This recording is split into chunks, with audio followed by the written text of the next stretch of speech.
మాట్లాడాలంటే పైసలు, కలవాలంటే పైసలు, ఆఖరికి సారుతోని పోటువో దిగాలన్నా పైసలే. మరిగా సెలబ్రిటీలంటే ఊకనే అయిపోరు. వాళ్ళు అంతెత్తుకు పోయిండ్రంటే వెనకమర్ల ఎంతో కష్టం ఉంటది. వాళ్ళ కష్టానికి తగ్గట్టే వాళ్ళకున్న విలువ కూడా పెరుగుతుంటది. ఇవో గిట్లనే ఈ సారితోని ఫోటో దిగాలంటే లక్షల రూపాయలు ఇవ్వాల్సిందేనట. మరి ఆ ఫోటో ముచ్చటేంటిది, అసలు కథ ఏంటిదో చూద్దాం పాన్లి. ఒక్క ఫోటోకు 1,00,000 రూపాయలు అంటారు. ఏంది కథ అని అంటే, దునియాలనే పేరు మోసిన ఫుట్బాల్ ఆటగాడు మెస్సీ ఓ 3 దినాలు మన దేశంలో తిరగనికి వస్తాడు కదా.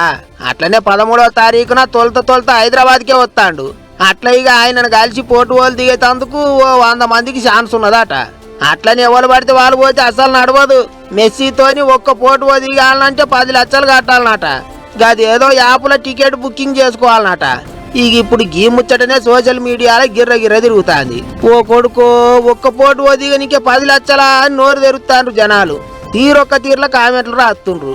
మరి ఇక దునియాల ఆయనకున్న పతార అసోంటిది అని కొంతమంది అంటుంటే, ఫోటోకు 10 లక్షలేంది అని ఇంకింతమంది నారాజైతాండ్రు. ఇక అది అట్లుంటే 13వ తారీఖు నాడు ఉప్పల్ స్టేడియంలో సీఎం రేవంత్ సారు మెస్సీతోని కలిసి ఫుట్బాల్ ఆడబోతున్నాడు. ఇప్పటికే సారు మెస్సీతోని కలిసి ఆడేటందుకు ప్రాక్టీస్ కూడా చేసిండు. శనివారం మాపటీలి ఉప్పల్ గ్రౌండ్లోనే ఓ 20 నిమిషాలు ఉంటదట ఆట. అందులో ఆఖరి 5 నిమిషాలు సీఎం సారు రంగంలోకి దిగుతాడట. మెస్సీతోని కలిసి రేవంత్ సారు ఎట్టెట్ట ఆడతాడో చూడాలని మస్తు మంది ఎదురు చూస్తాండ్రు. ఇప్పుడు అన్నట్టు ఒక్క మెస్సీనే కాదు, అర్జెంటీనా దేశం ఆటగాడు రోడ్రిగో డీపాల్, ఉరుగ్వే ఆటగాడు లూయిస్ సువారేజ్ కూడా వస్తుండ్రు. ఏమైనా మెస్సీతోని ఒక్క ఫోటో దిగాలంటే 10 లక్షలు అన్న ముచ్చట్నే మస్తు మందిని పరిశాన్ చేస్తున్నది ఇప్పుడు.